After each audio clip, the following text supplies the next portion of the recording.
Welcome to the Stickers on the Mic podcast, brought to you by StickerGiant.com, where we talk with our customers about how they started their business, how they're marketing their brand, and how they're growing their company. Without further ado, it's time for the Stickers on the Mic podcast from Sticker Giant. Let's get on with the show. Hey everybody, welcome back to Stickers on the Mic. Andrew with you again. Very excited as always, but today I get to talk to Brett Freedman of Brett Glam. There you are, waving to all of us from Los Angeles, California. Brett, thank you so much for taking the time. Oh my gosh, thanks for talking to me. Let's see if I have anything interesting to say. I think you do because you are working in a space. Well, tell us a little bit about what the work you do actually is. Well, I'm LA based. I'm a makeup artist. So I do, because I'm in LA, Hollywood, I do actresses. Mm-hmm. So I do actresses for photo shoots, talk shows, premieres, commercials, whatever they're kind of doing. So my job every day is different. Mm-hmm. And because I work with famous women, I get a lot of deals with big cosmetic companies. So probably about 13 years ago, I thought, if I'm getting paid all this money because I can connect these products for other brands with these people for red carpet looks or whatever, award shows, what if I had my own line? And wouldn't that be a good synchronicity? And then I can also mention their line, but then throw in. So that's when I started Brett Brow. So I started a brow line. So it's all pencils, powders, groomers, tweezers, tools, anything for the eyebrow. We were mainly geared towards professional makeup artists, but we ended up in Sephora and their boutique. They were doing a whole thing for boutique lines like end caps. So, and I remember I was like trying to talk to them. I was like, you guys, there's too many colors. I don't think civilian women and men are gonna get it. Because I had gone to QVC and they were just like, oh, there's 10 shades. That's too many for our buyer. We want maybe one or two for everybody. We don't want to put people shopping online or on TV to be like, which color am I? And afraid to make this. It's just dial and buy. So they're like, we would like something a little more straightforward. We love you, love the product. And so I had that in my head. And, it's funny.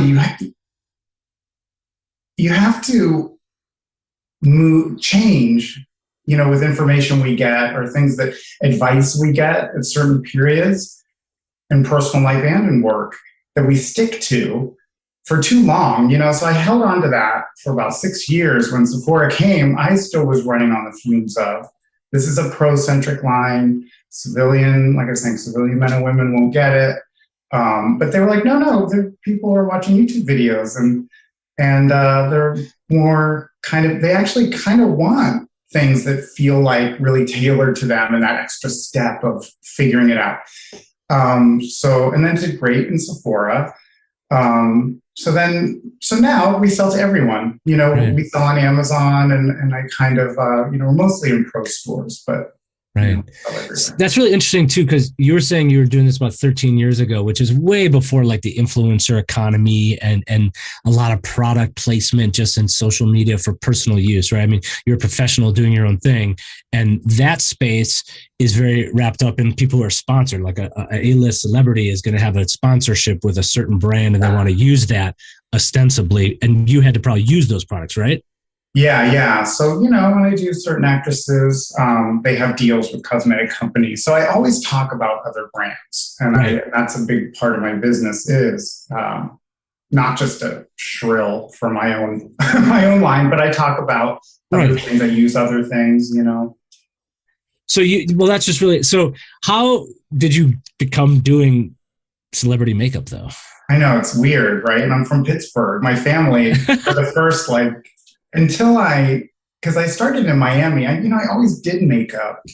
And I'm, grown ass man. When I started kind of thinking of a career in the 80s when I was a teen, men weren't really doing makeup. And makeup was in the department store or Avon, and you definitely didn't see men doing it there. But I was always interested in makeup. I was always in my sister's makeup, growing up. Yeah, it's funny. She's like, I'm the only girl on the block that has to ask her brother where her mascara is. And that's awesome. That's awesome. So then, like, I went to art school and worked in an ad agency, and I just thought, okay, maybe I'll work on a cosmetics, because I was, all that time. It's funny, the universe finds you.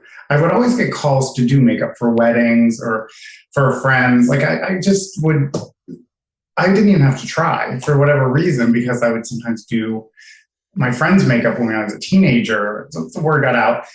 So in the 90s, it seemed like things like Allure magazine came out, like in probably 90, 91. And that's where I saw, in New York and in Miami, that backdrop was really big at that time. In LA, I started seeing men. And I thought, maybe this could be, and I read an article about Francois Nars. It's like Nars Cosmetics.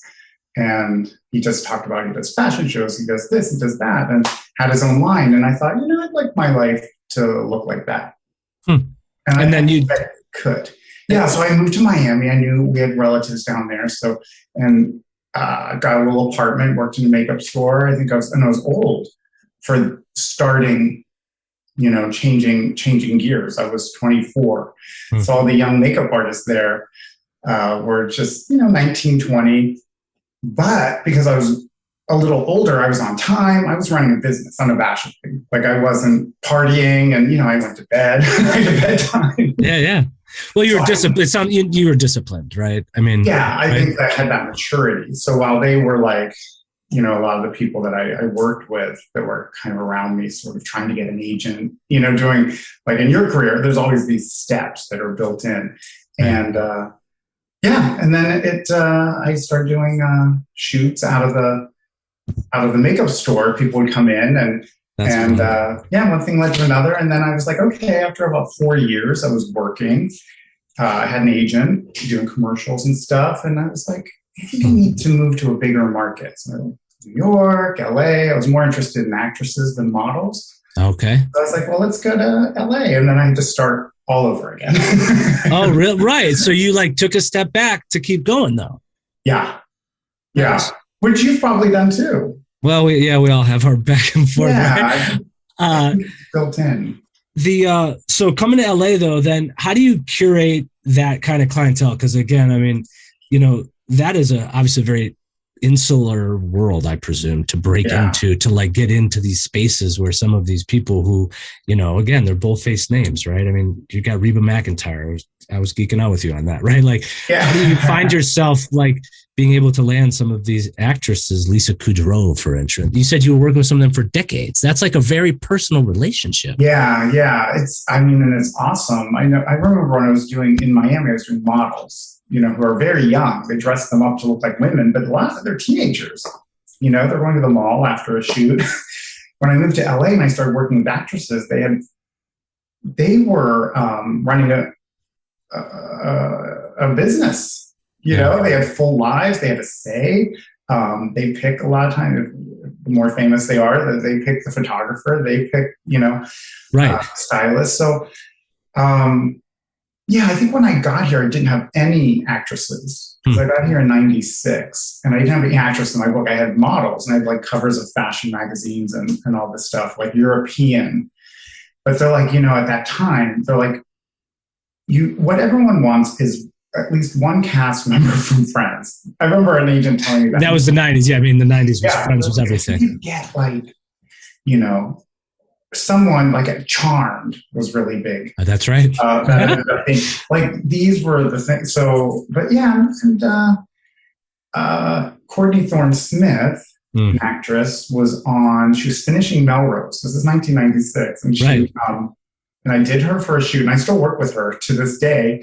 But she was the first actress I did. And she was doing a cover of a magazine. And then once I had an actress on a cover, and then she went into Ally McBeal, and according to Jim. So I did her for press and photo shoots and all the stuff around that. But once you have that, then it's okay. And then that publicist. Well, that you get dropped in the credit too. It's makeup by Brett Glam or whatever. That's how the caption works in a magazine, for instance, right? that's the whole industry curates its own self. Yeah. And, I was good. Yeah. I was good. It doesn't hurt to be good at what you do. Yeah. Like I remember I would do shoots I remember I did a shoot for, oh God, this is like the late 90s. Seinfeld was ending, and they did a shoot of all of the girls that played his girlfriend, like Lori Loughlin and Marlee Matlin, who I did. And I remember I did makeup with a bunch of makeup artists, and he had dated so many women over the course of the season. In the show, yeah. They did 2 days. I mean, 2 shoots. They did one in the morning, one in the afternoon, and I did Marlee Matlin, Lori Loughlin for that. And I was like, that's when I was like, I'm good. Yeah. Now I get it. Because I could see more of this stuff, which was fine. But I thought, okay, so that was like, I don't know, we all, I think, get to that point where we have to assess, am I okay or am I undeniable? Yeah. And it's weird that I was able to separate myself enough to be like, oh no, I'm really good. Yeah. And I kind of deserve to be here. Mm-hmm. So why not own it, lean in and be fearless? And you did like by productizing and we talked quite a lot about the growth there, which is cool. That's cool. Those are some cool stories. But like you said, you created the Brett Glam sort of line. It's brettfreedman.com is the website. You have brows, pencils, powders. You got more even of other things. You have a pro program. I presume you were able to sell to stores. You were talking about Sephora and all these things. Yeah, we're in a bunch of stores. So it's what good. went into like making your first products that you sold though? And getting them made and then, inventory, distribution, all that stuff. Yeah. I mean, looking back, if I knew how hard it would be, I would have never done it. I think that I just started, like anything, if you want something, you just start telling everyone or asking everyone. And I knew someone that it was a company called Doo-Wop. I think they're still around, but they did lip venom. So gals will know that. It was a lip gloss that had like cinnamon or something in it. It kind of made your lips numb. They sold so much of this stuff. And I worked with the makeup artist that started it. And she was on QVC. And I thought, I remember, I don't know who, it was my dad or maybe my rabbi growing up. It was like, don't take advice from people who have less than you. Don't take marriage advice from a single person. Don't take money advice from someone that has less money than you. Right. So I thought she's nailing it. So whatever she's doing, she's the one to talk to about this. So I called her and said, I have one of these phone calls, I think, in my arsenal for you. And can we talk for 10 minutes and give me advice on starting a line? And she did. And she just said, like, you need to do this. And she's like, ask every vendor. Because I was like, I don't know anything. She's like, well, here's a company that I know makes brow pencils. Right. Call them and then say, who do you like that will make the box? Like, who do you work with that makes boxes? Who do you work? So you just ask her, who do you like that makes stickers? Ask the people you're going to work with who they like to work with. And that was really fantastic advice, because then it spiral. Yeah. And then, it's like when you want something, the universe conspires to help you get it. So the bad part is I'm not a businessman. So if you're another makeup artist and you see me running this line and doing all that, you're like, wow, Brett's smart, so smart at business and da-da-da. If you're a real business person, you're like, oh, he's done it long enough. He learned a few things, But I know my strengths and weaknesses. So I kind of dole out the things that aren't of my interest, because coming up with the colors and naming them and getting a sticker for the, all the fun stuff. I can tell you enjoy 4%. That. Yeah. So, that stuff goes fast. Right, because that's the creative side of it. Especially if you worked in advertising. Like, I personally love creative stuff. Is my most. Yeah. I am at my best. Right. I'm very high octane in that case. Right. Right now, for instance. But do you know how to do a Google Doc Yes. Go in and, yeah. Okay, well, then you're winning. Well, fair. But I'm in digital marketing, but like, so again, though, when you're productizing, you're making the things that you need, obviously. Then of course you've been doing this for decades. So I mean, you have to have the full kit. I mean, it's just like doing carpentry. You have to have all the tools of the trade, right? To do that. So you set yourself up with your line, but then of course you're using your customer stuff because that's their preferred, and especially if they're sponsored, it's like no brainer. And you have a fun YouTube, of course, that's probably pretty fun, and you do what you can there whenever it's possible, right?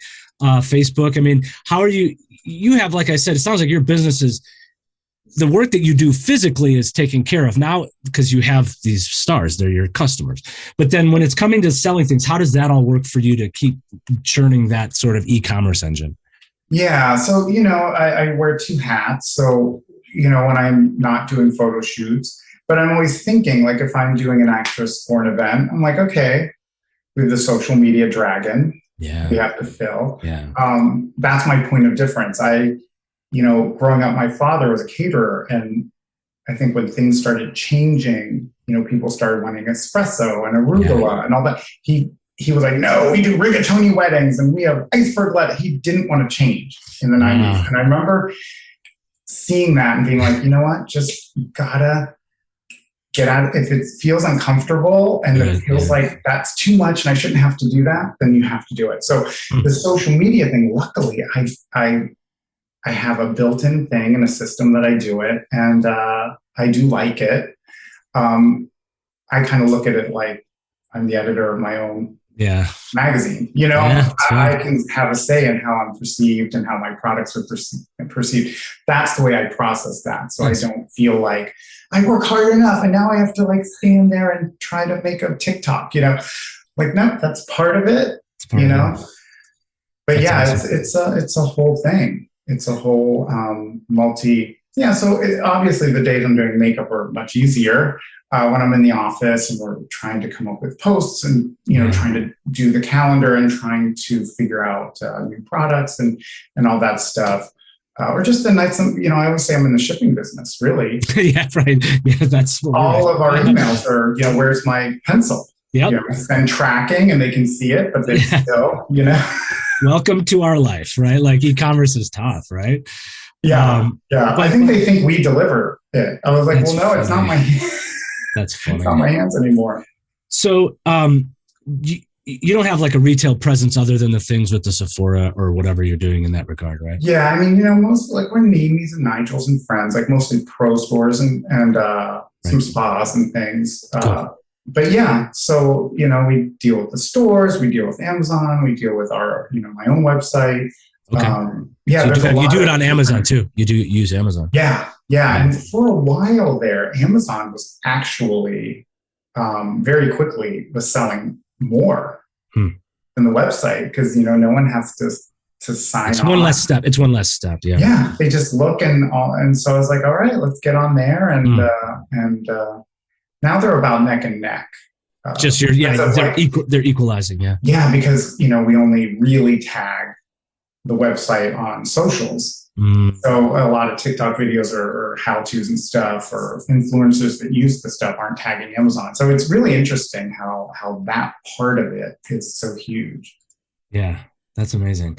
Well, sounds like a fun success story, but some customers, especially lately, like there's a lot of pandemic stories, right? So our show has you're an established business, established brand, and it's been all that work over time, right? And then of course you have these big splashes and a new tool comes out like TikTok and you can leverage that to help keep growing your business in a different way. Cause all those TikTok how-tos are like, they're bonkers, right? Like they're just a whole new YouTube tutorials were so my cousin does makeup, right? Like, and he teaches too. And his YouTube is the first place he went. Now he's on TikTok though, because that's where you have to be, right? Yeah, they want the little dollops, faster, fun edits, stuff that, it's like, there's PayPal, then it turns into Zelle, and then it turns into Venmo. It's funny. It's the same kind of content, just packaged. It feels fresh. Yeah. And I think that the YouTube videos, like a 15-year-old girl in Montana taught me how to open my electrical fuse box. I couldn't. Yeah, right. I go on there for like informational stuff, and but yeah, it's a big thing, and I use it. I had to finger wave an actress's hair, and I went on TikTok and just went in because I knew it'd probably be under 3 minutes. Yeah, and why make a whole production? Why it's not a YouTube production? It's not lights and all that. Yeah, they've got to figure out a way to make it entertaining, and sometimes that's all you need. You know the basics of stuff. Nice. But yeah, during the pandemic, thank goodness that I had the makeup line because I was not working really. There's no events, right? Yeah, your events are such a big part of your as a makeup persona. artist. Super. Yeah, so I was shocked that a lot of people were still on Zooms. Yeah. And things, and still buying brow pencils and powders. So you still got to look good on a Zoom call. We're talking about how we had to look good on a Zoom call because at a minimum, right? Exactly. Although your mileage may vary on my appearance, but that's why I host a podcast, I guess. But what was I going to say? Exactly. You, like you said, and we try to always wrap it up with what would you tell yourself, but you would have told yourself don't do it, but then you lose all the things you just went through though as a person. Yeah, no, I'm a better, smarter person. I never thought I was smart. It's funny, not that I'm smart, but I remember in my 20s seeing a therapist and I was like, well, I'm not smart, so I'm doing the best I can. Mm-hmm. He's like, he goes, that really just hurts me to hear you say that. He's like, what do you think yourself? Yeah. Thanks. Yeah. And I was like, but it's true. Mm. And that was my response. And then I think with the makeup line, and then mostly it's other makeup artists and people are like, oh my gosh, I think it's so great. And I thought, God, I made it a little smart, or I can figure it out, or I can lean into things that aren't my strength and feel like I didn't shy away, I didn't stop. So when things would come up and I didn't really know, or it got hard, or it felt scary, or I just pushed through it. So, in a weird way, I was like, okay, I'm allowing myself to be proud of myself for doing something that was hard and something I didn't think I would do. Totally. Nice. Well, cool. That really does kind of take us towards the finish line here. But, we say on the show, every sticker has a story. Your sticker is something you're putting on your box, like you said, right? It's a picture of your face. Yeah, it's you. And you put it on your box. So it's kind of like a label for your package, you were saying, right? Yeah. So it's to give it a vibe. Yeah. So it's a vibe. And that's what awesome. Better vibe than my face. That's what I decided. Well, also, though, it's part of that unboxing experience, right? When people get the box and they tag you, it's one of the first things that the outer world sees then too, right? Which is kind of and I didn't anticipate that, and it's true. Yeah. People when they're showing everything, I was like, okay, there it is, a little extra, Yeah, when we first started the show, the unboxing phenomenon was really taking off years ago. Now it's just de rigueur. We all expect that in a way, even of our customers. Hey, tag us on social. But it's fun to do that in a way that is meaningful. And it seems like you've done that. So that's cool to create that connection. And I'm really glad we connected, and we appreciate you very much. Well, thank you for asking, and thanks for keeping creativity easy and fun. And like I said, I felt like I mastered something. I mastered my own sticker. There you go. That's amazing. Thank you, everybody, for tuning in. As always, I appreciate your time. Brett, we appreciate your time and all the lessons that you've had for us today. Everybody, please be good to yourselves and everyone out there.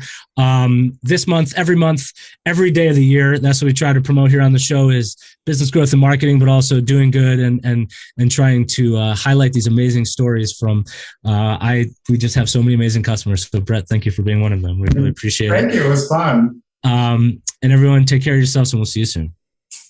That wraps up this episode of Stickers on the Mic, brought to you by StickerGiant.com. You can download us on Spotify, iTunes, Google Play, SoundCloud, or your favorite podcatcher. Thanks again for listening to Stickers on the Mic. We'll see you next time.